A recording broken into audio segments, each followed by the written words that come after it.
La danza de la langosta. La falsa tortuga suspiró profundamente y se enjugó las lágrimas con la aleta. Miraba a Alicia y trataba de decir algo, pero pasaron unos minutos antes de que saliera la voz. Cualquiera diría que te has atragantado con un hueso, comentó el grifo mientras le daba palmaditas en la concha. Por fin la falsa tortuga recuperó la voz y pudo continuar relatando su historia, si bien con lágrimas que le caían por las mejillas. Puede que tú no hayas vivido mucho tiempo en el fondo del mar. La verdad es que no, reconoció Alicia. Y quizá nunca te hayan presentado a una langosta. Una vez comí, empezó a decir Alicia, pero rápidamente cortó la frase y añadió simplemente, no, nunca. Entonces puede que no sepas lo bien que siente bailar la danza de la langosta. Pues no, la verdad. ¿Qué tipo de baile es? Verás, contestó el grifo. Primero se forma una línea a lo largo de la playa. 2 líneas, le corrigió la falsa tortuga, formadas por focas, tortugas, salmones y demás, y solo cuando se han quitado todos los peces gelatinosos de en medio. Lo que suele llevar un buen rato, apuntó el grifo. Se dan 2 pasos al frente. Cada uno toma una langosta de pareja, gritó el grifo. Así es, se avanzan 2 pasos y se forman las parejas. Entonces se cambia de pareja y se retrocede en el mismo orden, prosiguió el grifo. Y entonces, tomó la palabra la falsa tortuga, se lanzan las langostas, exclamó entusiasmado el grifo, dando un salto en el aire. Al mar, tan lejos como puedas. Y a nadar tras ellas, chilló el grifo fuera de sí. Y al alcanzarlas se da un salto mortal en el mar, gritó la falsa tortuga al tiempo que daba un gran brinco. Cambio de pareja de nuevo, aulló el grifo totalmente exaltado. Entonces se vuelve a la playa y aquí termina la primera figura, concluyó la falsa tortuga, bajando repentinamente la voz. Las 2 criaturas, que no habían dejado de dar brincos como locas durante toda la explicación, volvieron a sentarse muy tristes y tranquilas y miraron a Alicia. Debe ser un baile precioso, dijo Alicia con timidez. ¿Te gustaría verlo?, propuso la falsa tortuga. Me encantaría verlo, recalcó Alicia. Venga, pues vamos a intentar bailar la primera figura, le dijo la falsa tortuga al grifo. Podemos hacerlo sin langostas. ¿Quién canta? Oh, serás tú quien cante. A mí se me ha olvidado la letra, contestó el grifo. Empezaron así a bailar de manera solemne, dando vueltas alrededor de Alicia, propinándole algún que otro pisotón cada vez que se acercaban demasiado y moviendo las patas delanteras para marcar el compás. La falsa tortuga iba entonando lentamente y con melancolía. ¿Podría ir más deprisa, señor caracol? Tras de mí un delfín va pisándome el talón. Las langostas y tortugas se preparan. Nos esperan muy alegres en la playa. Únete a bailar, no te lo pienses más. Con nosotros bailar es espectacular. Que sí, que no, no, sí, que esta danza es así. Te arrojarán al mar con una langosta. Alucinas cuando sales de la costa. Para el caracol es demasiado lejos. Prefiere tierra firme y dice perplejo, que no, que no, que no, que no soy volador. No te asustes, le dice la pescadilla. Al otro lado nos espera otra orilla. Sales de Inglaterra al vuelo por el aire y llegas a Francia al punto y con donaire. Únete a bailar, no te lo pienses más. Con nosotros bailar es espectacular. Que sí, que no, no, sí, que esta danza es así. Muchas gracias, es una danza muy interesante, afirmó Alicia, aliviada porque al fin había terminado. Lo que más me ha gustado es lo que dice la pescadilla. Ah, la pescadilla, dijo la falsa tortuga. Las pescadillas son... Bueno, seguramente las habrás visto alguna vez. Sí, muy a menudo las veo en la empezó a decir Alicia, pero se contuvo a tiempo. No sé dónde está Zen, dudó la falsa tortuga, pero si las has visto a menudo, seguro que sabes cómo son. Eso creo, afirmó Alicia pensativa. Se muerden la cola con la boca y están cubiertas de pan rallado. Te equivocas en lo del pan, indicó la falsa tortuga. Viviendo en el mar, desaparecería el pan rallado, pero es cierto que llevan la cola dentro de la boca, y la razón es... En este punto, la falsa tortuga bostezó y se le cerraron los ojos. Cuéntale el porqué de todo eso, añadió dirigiéndose al grifo. La razón es, continuó el grifo, que las pescadillas quieren bailar con las langostas, así que las arrojan al mar y tienen que caer lo más lejos posible. Entonces ellas se agarran la cola con la boca, con tanto ímpetu que no pueden volver a sacarla. Esa es la razón. Gracias, todo esto es muy interesante, dijo Alicia. No sabía estas cosas sobre las pescadillas. Pues te puedo contar muchas más cosas, aseguró el grifo. ¿A que no sabes por qué las pescadillas son blancas? Nunca lo había pensado. ¿Por qué son blancas? Pues porque sirven para sacar brillo a los zapatos y las botas, respondió el grifo muy satisfecho. Esto dejó a Alicia con la boca abierta. ¿Para sacar brillo? ¡Claro! ¿Con qué crees que se limpian los zapatos? ¿Qué piensas que los hace tan brillantes? Alicia miró hacia abajo y observó sus zapatos pensándoselo antes de contestar. Creo que el betún. Bajo el mar, a las botas y los zapatos se les saca brillo con la pescadilla, afirmó el grifo en tono aleccionador. Ahora ya lo sabes. ¿Y con qué hacen los zapatos?, preguntó Alicia con gran curiosidad. Con zapateros. Eso lo sabe cualquier besugo, respondió el grifo con impaciencia. Si yo fuera una pescadilla, dijo Alicia dando aún vueltas en su mente a la canción, le habría dicho al delfín: haga el favor de retirarse, no queremos que nos meta prisa. Pero no les quedaba más remedio que ir con él, respondió la falsa tortuga. Ningún pez que se precie se movería de un lado a otro sin un delfín. ¿De verdad?, preguntó Alicia totalmente sorprendida. Pues claro, exclamó la falsa tortuga. Si a mí un pez me contara que se marcha de viaje, lo primero que le preguntaría sería con qué delfín va. Alicia se quedó pensando un momento. ¿Y no querrá usted decir que le preguntaría con qué fin va? Quiero decir exactamente lo que digo, aseguró la falsa tortuga ofendida. Venga, cuéntanos ahora tú alguna de tus aventuras, le sugirió el grifo a Alicia. Podría contaros las aventuras que he vivido desde esta mañana, respondió Alicia tímidamente.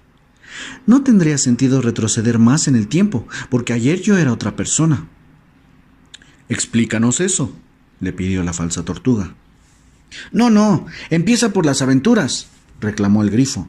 Las explicaciones son eternas.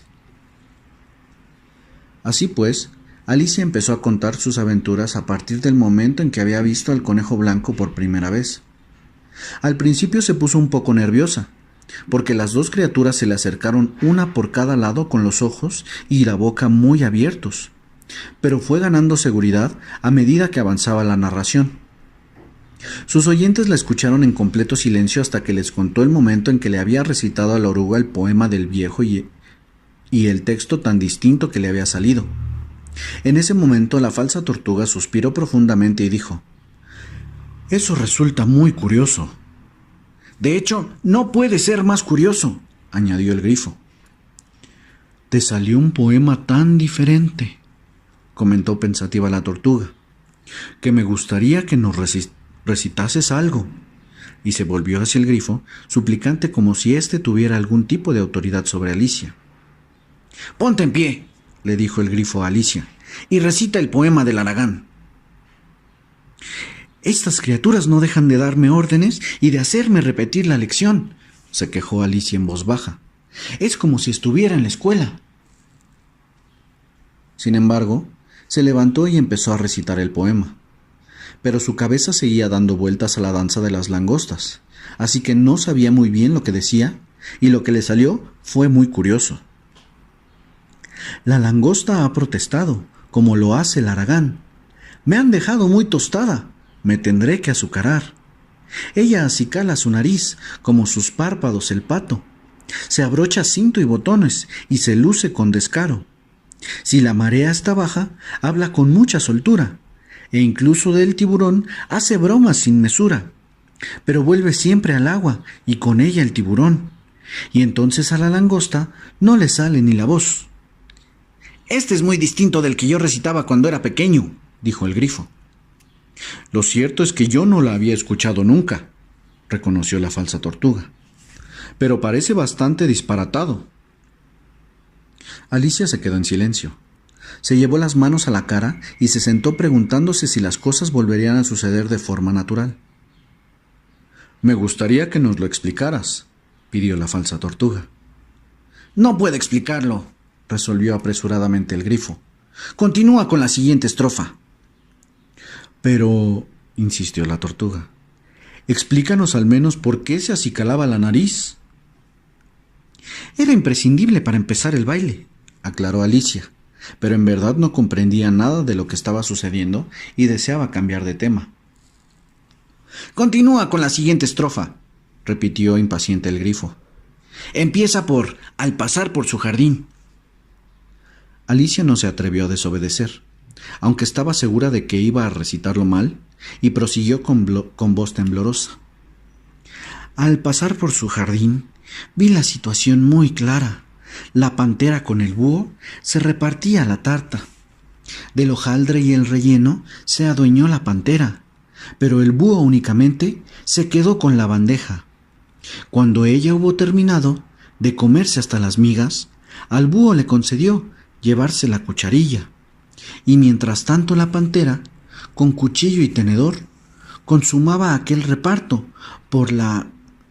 «¿De qué sirve repetir todo el poema si no se le da una explicación?», interrumpió la falsa tortuga. «Esto es lo más confuso que he oído nunca». «Tienes razón, será mejor dejarlo», asintió el grifo, de lo cual Alicia solo pudo alegrarse.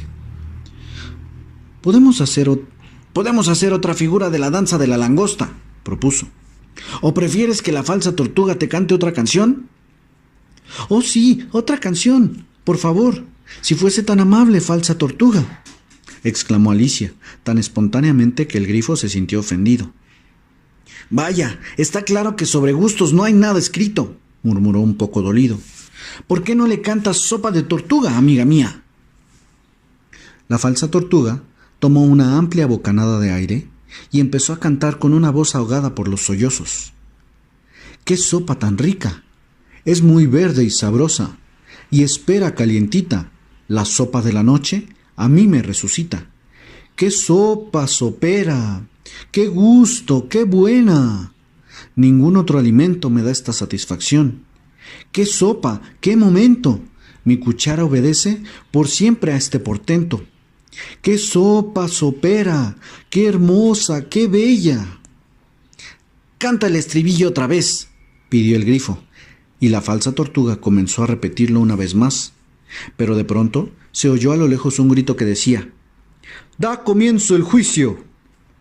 «¡Vamos!», chilló el grifo cogiendo a Alicia de la mano, y se echó a correr con ella sin esperarse a escuchar el final de la canción. «¿De qué juicio se trata?», preguntó jadeante Alicia mientras corrían. «¡Vamos!», se limitó a contestar el grifo, y siguió corriendo aún más aprisa. Y a medida que se alejaban, les llegaban arrastradas por el viento, y cada vez más débiles, las melancólicas palabras: «¡Qué sopa sopera! ¡Qué hermosa! ¡Qué bella!». ¿Quién robó las tartas? Cuando llegaron, el rey y la reina de corazones estaban sentados en sus tronos, y a su alrededor se congregaba una gran multitud de toda clase de pajarillos y animales, además de la baraja de cartas completa. La sota estaba de pie delante de ellos, encadenada y con un soldado que la custodiaba a cada lado. El conejo blanco estaba situado cerca del rey, y portaba una trompeta en una mano y un rollo de pergamino en la otra. En el mismo centro de la sala había una mesa y sobre ella una gran bandeja de tartas. Tenían tan buena pinta que a Alicia le abrieron el apetito. «Ojalá termine pronto este juicio y repartan la merienda», pensó. Pero no parecía muy probable, así que se dispuso a observar lo que ocurría a su alrededor para pasar el rato. Nunca antes había estado en un tribunal de justicia, pero recordaba lo que había leído en los libros, y le hizo ilusión comprobar que se sabía el nombre de casi todo lo que había a su alrededor. «Aquel es el juez», se dijo, «porque lleva esa gran peluca». El juez, por cierto, era el propio rey. Llevaba la corona encima de la peluca. Mirad el frontispicio si queréis saber cómo le quedaba, lo cual, además de incomodarle, no le favorecía en absoluto. «Y aquello es el estrado del jurado», pensó. «¿Y esas 12 criaturitas?» Se vio obligada a nombrarlas así porque allí había animales de todo tipo. «Deben de ser los miembros del jurado». Se repitió esta última palabra unas cuantas veces, pues se sentía orgullosa de sabérsela, ya que pensaba, y con razón, que muy pocas niñas de su edad conocerían el significado. Los 12 miembros del jurado estaban escribiendo afanosamente en unas pizarras.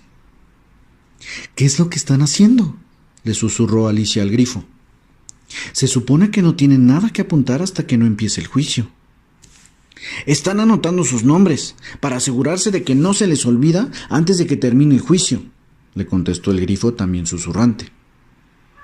«Menuda estupidez», empezó a decir Alicia, esta vez en voz alta e indignada, pero se detuvo inmediatamente al oír al conejo blanco gritar: «¡Silencio en la sala!» y ver que el rey se ponía los anteojos y observaba a los presentes con mucha atención, tratando de descubrir quién había hablado. Asimismo, Alicia pudo ver, también como si estuviera a su lado, que todos los miembros del jurado estaban escribiendo en sus pizarras. ¡Menuda estupidez! E incluso observó que uno de ellos no sabía cómo se escribía estupidez, y tuvo que preguntárselo a su vecino. «Vaya lío van a armarse con las pizarras en el juicio», pensó. Uno de los miembros del jurado escribía con una tiza que chirriaba, algo que Alicia no podía soportar, así que dio la vuelta a la sala hasta situarse detrás de él, y en cuanto tuvo oportunidad, se la quitó de las manos. Lo hizo con tal habilidad que el pobre miembro del jurado, que no era otro sino Pil la lagartija, no supo que había sido de su tiza. La buscó por todas partes, hasta que finalmente se resignó a escribir con el dedo durante el resto del juicio. Si bien no le sirvió de mucho, pues el dedo no dejaba marca alguna en la pizarra. «Heraldo, lea la acusación», ordenó el rey.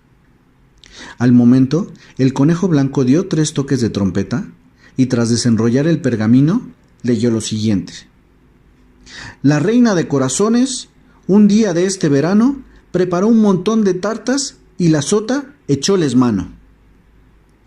«¿Cuál es el veredicto?», preguntó el rey al jurado.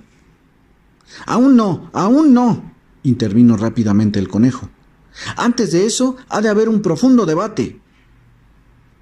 «Llame al primer testigo», ordenó entonces el rey.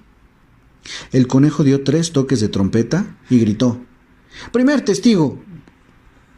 El primer testigo era el sombrerero, que llegaba con una taza de té en una mano y una rebanada de pan con mantequilla en la otra. «Os pido disculpas, Majestad, por presentarme de esta manera. Aún no había terminado de tomar el té cuando fui convocado para comparecer». «Debías haber terminado», repuso el rey. «¿Cuándo empezaste?». El sombrerero miró a la liebre de marzo, que le había acompañado al juicio, con el lirón colgado del brazo. «Creo que fue el 14 de marzo». «¿El 15?», apuntó la liebre de marzo. «El 16», aseguró el lirón. «Tomad nota de todo», ordenó el rey a los miembros del jurado. Todos escribieron a toda prisa las 3 fechas en sus pizarras, tras lo cual sumaron las 3 cifras y pasaron el resultado a chelines y peniques.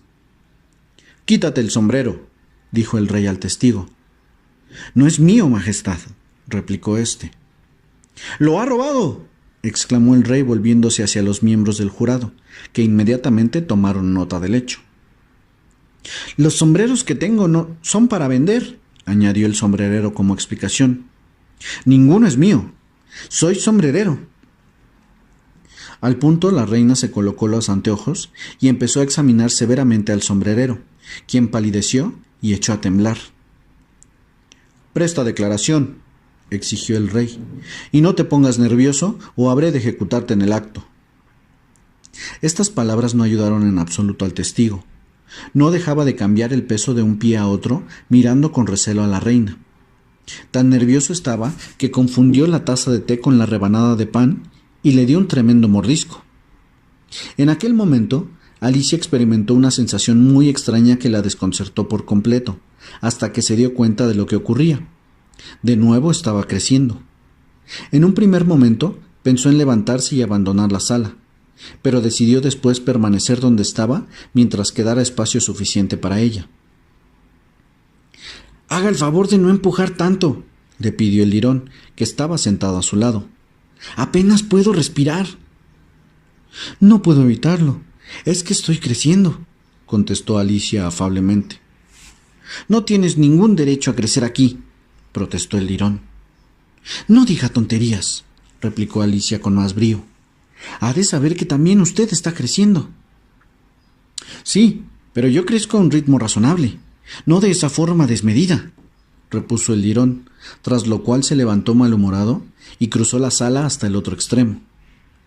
Mientras tanto, la reina no le había quitado el ojo al sombrerero, y en el momento en que el lirón cruzaba la sala, le dijo a uno de los ujieres de la corte: «Tráeme la lista de los cantantes que participaron en el último concierto». Al oír esto, el sombrerero comenzó a temblar de tal manera que las botas se le salieron de los pies. «Presta declaración», repitió el rey muy enfadado, «o haré que te ejecuten, tanto si estás nervioso como si no lo estás». «Majestad, solo soy un pobre hombre», empezó a decir el sombrerero con voz temblorosa. «Un buen día en que aún no había empezado a tomar el té, o más bien no hacía más de una semana que lo tomaba, me di cuenta de que las rebanadas de pan con mantequilla se hacían cada vez más delgadas y el tintineo de las tazas de té». «¿El tintineo de qué?», preguntó el rey. «Comenzó con el té», contestó el sombrerero. «Pues claro que el tintineo empieza con la letra T», replicó bruscamente el rey. «¿Acaso crees que no lo sé? Continúa». «Solo soy un pobre hombre, majestad. Muchas otras cosas empezaron a tintinear desde entonces. Pero la liebre de marzo dijo...» «Yo no dije», intervino rápidamente la liebre de marzo. «Sí lo dijiste», gritó el sombrerero. «Lo niego», protestó la liebre de marzo. «Ella lo niega», dijo el rey. «Así que no incluyáis esta parte». «Bueno, pues lo dijo el lirón», siguió el sombrerero y miró inquieto a su alrededor por si el lirón también lo negaba, pero éste no lo hizo porque estaba dormido profundamente. Después de eso, cogí un poco más de pan con mantequilla. «¿Pero se puede saber qué dijo el lirón?», preguntó un miembro del jurado. «Eso no lo recuerdo», admitió el sombrerero. «Pues tienes que recordarlo, o haré que te corten la cabeza», sentenció el rey. El desgraciado sombrerero dejó caer la taza de té y el pan con mantequilla, e hincándose de rodillas imploró: «Majestad, solo soy un pobre hombre». «Sois más bien un orador muy pobre», replicó el rey. Uno de los conejillos de Indias vitoreó el comentario, pero fue inmediatamente reducido por los ujieres de la corte. Como puede que no entendáis la palabra reducir, os voy a explicar qué fue lo que pasó. Los ujieres poseían una bolsa de lona, con un nudo corredizo como cierre. Metieron al conejillo de Indias en ella, con la cabeza por delante, y después se sentaron encima. «Me alegro de haber visto esto», se dijo Alicia. «En los periódicos leo muy a menudo cuando hablan del final de un juicio». El público prorrumpió en aplausos que fueron inmediatamente reducidos por los ujieres de la sala. Y hasta ahora nunca había entendido qué quería decir. «Si no tiene nada más que añadir a su declaración, ya puede bajar del estrado», le sugirió el rey. «Me temo que no puedo bajar más», repuso el sombrerero, «porque ya estoy abajo». «Entonces puede sentarse», concluyó el rey. Otro conejillo de Indias empezó a aplaudir en este momento y también fue reducido. «Vaya, van a acabar con los conejillos de Indias», se dijo Alicia. «A ver si somos capaces de llevarnos mejor». «Me gustaría terminar de tomarme el té», pidió el sombrerero, mirando con inquietud y de reojo a la reina, que en ese momento estaba consultando la lista de cantantes. «Puede retirarse», dijo el rey, y el sombrerero abandonó apresurado la sala, sin ni siquiera ponerse las botas. «Que le corten la cabeza cuando salga», comunicó la reina a uno de los ujieres, pero el sombrerero ya estaba fuera de su alcance cuando el ujier pudo alcanzar la puerta. «Llama al siguiente testigo», ordenó el rey. El siguiente testigo era la cocinera de la duquesa. Alicia pudo reconocerla antes incluso de que entrara en la sala, porque llevaba en la mano el bote de pimienta y todos los que estaban situados cerca de la puerta empezaron a estornudar. «Preste declaración», ordenó el rey. «No pienso hacerlo», aseguró la cocinera. El rey miró interrogante al conejo blanco. «Su Majestad debe interrogar detenidamente a este testigo», le sugirió el conejo en voz baja. «Está bien, si debo hacerlo, asintió el rey con resignación. Cruzó los brazos y observó a la cocinera con el ceño fruncido y los ojos tan entrecerrados que apenas si podían distinguirse. «¿De qué están hechas las tartas?», preguntó con gravedad. «De pimienta en su mayor parte», respondió la cocinera. «De melaza», dijo a sus espaldas una voz soñolienta.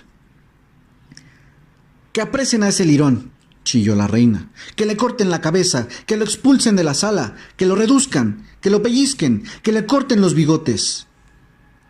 Durante unos minutos en los que trataban de expulsar al lirón, reinó gran confusión en la sala y una vez volvieron todos a ocupar sus asientos. La cocinera había desaparecido. «No importa, llama al siguiente testigo», ordenó el rey aliviado, y añadió a media voz dirigiéndose a la reina. «Querida, deberías interrogar tú al próximo testigo. Esto me da dolor de cabeza». Alicia vio cómo el conejo blanco examinaba la lista, impaciente por ver cuál era el siguiente testigo. «De momento no tienen muchas pruebas», se dijo. Imaginaos su sorpresa cuando oyó al conejo blanco chillar al máximo volumen que le permitía su aguda vocecilla. «¡Alicia!». La declaración de Alicia. «¡Estoy aquí!», gritó Alicia.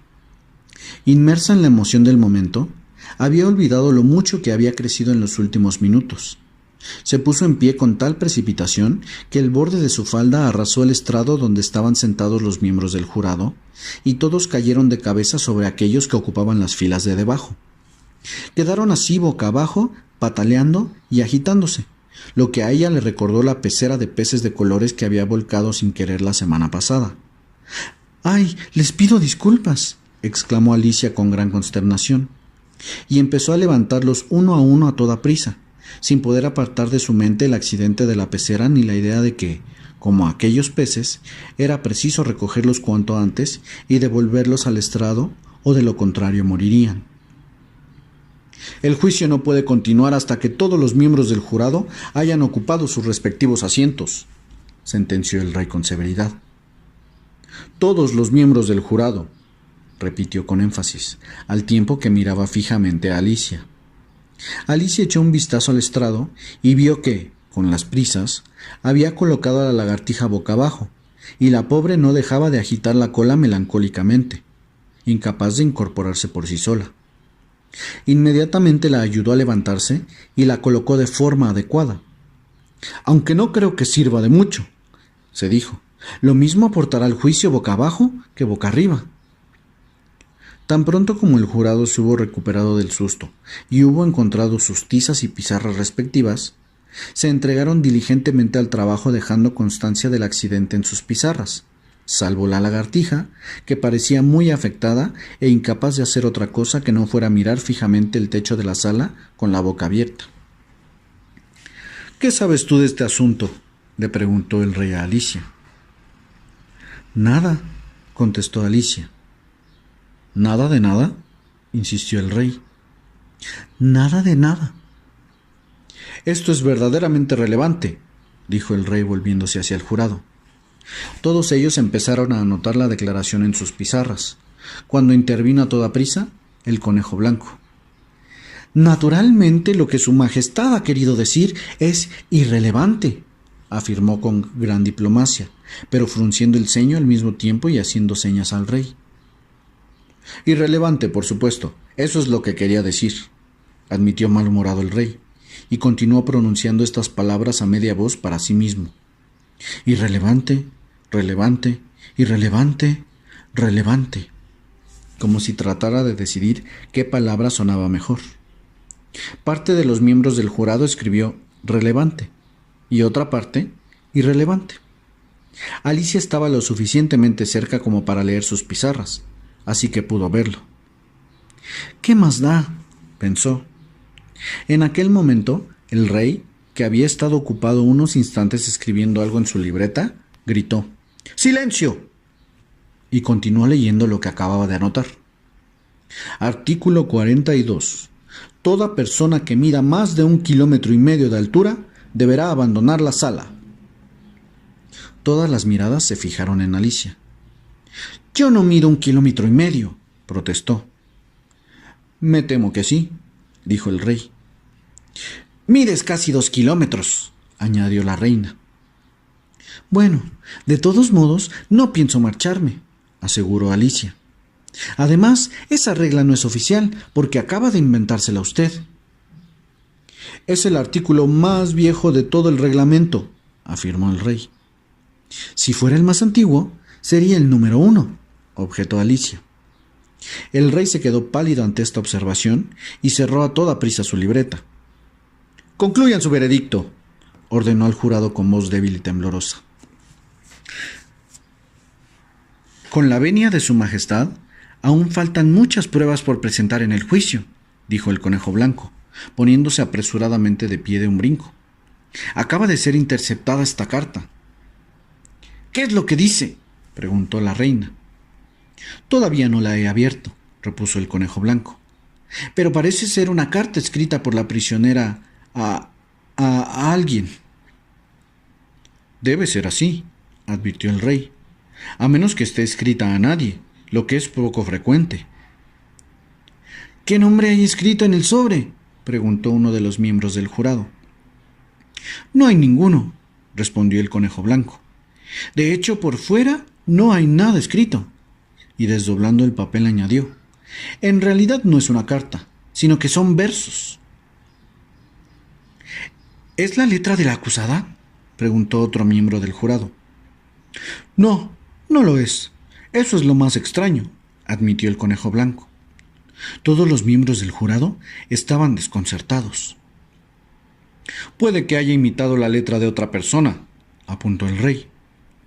A los miembros del jurado volvió a iluminárseles la mirada. Con la venia de su majestad, intervino la sota. Yo no he escrito esa carta, y nadie puede probar que lo haya hecho, puesto que no está firmada. Que no la hayas firmado solo empeora las cosas, arguyó el rey, pues debes de haberla escrito con mala intención. De no ser así, la habrías firmado, como lo haría cualquier persona honrada. Estas palabras fueron recibidas con una unánime ovación. En realidad, era el primer comentario sensato que hacía el rey en todo el día. Sin duda esto prueba su culpabilidad, exclamó la reina. Por lo tanto, que le corten... Eso no prueba absolutamente nada, protestó Alicia.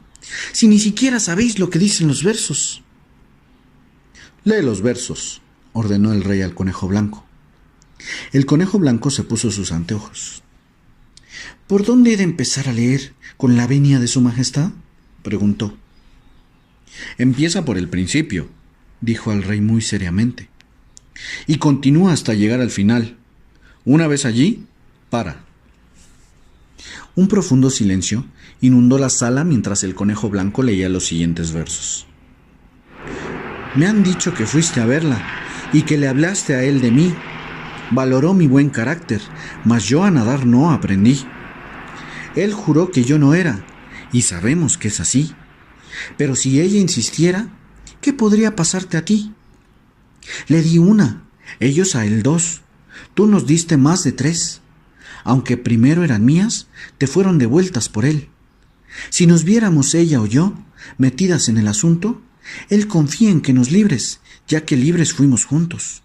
Lo que creo es que tú fuiste, antes del ataque de ella, entre él, nosotros y esto, un motivo de querella.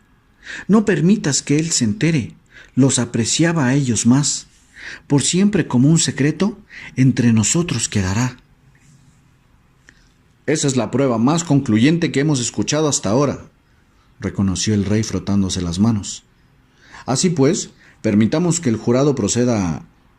¿Puede alguien explicarme lo que dice?, protestó Alicia. En los últimos minutos había crecido tanto que no temía contradecir al rey. Daré 6 peniques a quien lo logre. Estoy convencida de que estos versos no tienen ningún sentido. Todos los miembros del jurado escribieron en sus pizarras: ella está convencida de que estos versos no tienen ningún sentido. Pero ninguno se atrevió a explicar el contenido del poema. Si estos versos no tienen sentido, intervino el rey, nos ahorraremos muchas complicaciones, pues no tendremos que averiguarlo. Sin embargo, no lo sé, dijo desplegando el papel sobre sus rodillas y mirando con los ojos entornados. Me parece que vislumbro algún significado. Yo a nadar no aprendí. Tú sabes nadar, ¿no es cierto?, preguntó a la sota. La sota negó tristemente con la cabeza. ¿Acaso tengo aspecto de saber nadar? No lo tenía, desde luego, ya que estaba hecha enteramente de cartón. Todo parece encajar hasta aquí, observó el rey, y continuó dando vueltas a los versos para sí mismo. Y sabemos que es así. Claro, esto se refiere al jurado. Pero si ella insistiera, tiene que ser la reina. ¿Qué podría pasarte a ti? ¿Qué es lo que podría pasarle? Yo le di 1, ellos a él 2. Tú nos diste más de 3. Esto debe ser lo que hizo con las tartas. Pero continúa diciendo, te fueron devueltas por él, señaló Alicia. De hecho, ahí están, exclamó el rey en tono triunfal, señalando las tartas que había sobre la mesa. Así queda todo aclarado. Y más adelante dice, antes del ataque de ella. Pero tú nunca tienes ataques, ¿verdad, querida?, le preguntó a la reina. Jamás, repuso la reina furiosa, lanzando sin más un tintero contra la lagartija. La pequeña y desdichada lagartija Bill ya había renunciado a escribir con el dedo en la pizarra al darse cuenta de que no dejaba ninguna marca. Pero ahora que la tinta le goteaba por la cabeza, se puso rápidamente manos a la obra de nuevo para aprovecharla todo el rato que durara. Entonces ese verso no te sienta bien en absoluto, dijo el rey, mirando a su alrededor con una gran sonrisa que buscaba complicidad. En la sala reinaba un completo silencio. Es una broma, hubo de añadir con acritud, y entonces todos se rieron. Que el jurado considere su veredicto, ordenó a continuación, y por enésima vez aquel día. No, de ninguna manera, reclamó la reina. Primero la sentencia, después el veredicto. ¡Qué cosa tan absurda!, opinó Alicia en voz alta. ¿Cómo va a decidirse la sentencia primero? ¡Cállate la boca!, vociferó la reina, poniéndose roja de furia. No pienso callarme, replicó Alicia. ¡Que le corten la cabeza!, chilló la reina con todas sus fuerzas, pero nadie se movió. ¿A quién le importa lo que digas?, le increpó Alicia, que en aquel momento ya había recuperado su estatura habitual. No sois más que una baraja de cartas. Al oír esto, la baraja al completo se elevó por los aires y las cartas empezaron a precipitarse en picado contra ella. Alicia dejó escapar un chillido de miedo y también de indignación, e intentó apartarlas a manotazos, hasta que se encontró tumbada en la ribera, con la cabeza apoyada en el regazo de su hermana, que delicadamente le estaba quitando de la cara algunas hojas secas que habían caído desde los árboles. Despierta, Alicia, ya has dormido un buen rato. He tenido un sueño muy curioso, exclamó Alicia, y a continuación le contó a su hermana tan fielmente como sus recuerdos se lo permitieron, todas las sorprendentes aventuras que acabáis de leer. Cuando hubo terminado, su hermana le dio un beso y le dijo: Ha sido un sueño realmente extraño, cariño, pero ahora ve a merendar. Se está haciendo tarde. Alicia se levantó y se alejó corriendo mientras pensaba en el sueño tan maravilloso que había tenido. Su hermana se quedó allí sentada después de que Alicia se marchara, con la cabeza apoyada en una mano, contemplando la puesta de sol y pensando en la pequeña Alicia y en sus increíbles aventuras, hasta que ella también empezó a soñar, y este fue su sueño. Primero soñó con Alicia, y le pareció sentir de nuevo las manos de la niña apoyadas en sus rodillas y ver cómo la miraban sus ojos brillantes y curiosos. Podía apreciar todos los matices de su voz y observar aquel gesto suyo con el que siempre apartaba el mechón que le caía delante de los ojos. Y mientras la escuchaba, o le parecía escucharla, todo el espacio que la rodeaba cobró vida llenándose de los extraños personajes del sueño de su hermana. La alta hierba se agitó a sus pies, al paso apresurado del conejo blanco. El asustado ratón chapoteó en un estanque cercano. Pudo oír el tintineo de las tazas de té que la liebre de marzo y sus amigos se servían en aquella merienda interminable, y la estridente voz de la reina ordenando a diestro y siniestro que cortaran la cabeza a sus desafortunados invitados, y los estornudos del bebé cerdito en brazos de la duquesa, mientras los platos y las cazuelas se estrellaban a su alrededor. El aire se llenó del agudo carraspeo del grifo, el chirriar de la tiza de la lagartija y los vítores de los reducidos conejillos de indias, mezclado todo con los sollozos lejanos de la falsa tortuga. Allí sentada con los ojos cerrados, la hermana de Alicia casi llegó a creer que se encontraba en el país de las maravillas, si bien era consciente de que simplemente abriendo los ojos volvería a la aburrida realidad. La hierba solo se agitaría por el viento. Serían las cañas del estanque al agitarse las únicas que chapotearían en él. El tintineo de las tazas de té se transformaría en el resonar de unos cencerros, y la estridente voz de la reina en los gritos de un pastor. Los estornudos del bebé, los carraspeos del grifo y todos los demás ruidos misteriosos se transformarían, bien lo sabía ella, en el confuso rumor que llegaba desde una granja vecina, mientras los sollozos de la falsa tortuga serían en realidad el lejano balar de los rebaños. Imaginó finalmente cómo crecería esta pequeña hermana suya y en la mujer que sería en el futuro, en que conservaría a lo largo de los años el mismo corazón inocente y entusiasta. Rodeada ya de hijos, les haría soñar contándoles cuentos sorprendentes y quizá el sueño del país de las maravillas que tuvo años atrás. Reviviría, con las pequeñas tristezas de los chiquillos y el gozo de sus ingenuos juegos, su propia infancia y los felices días de verano.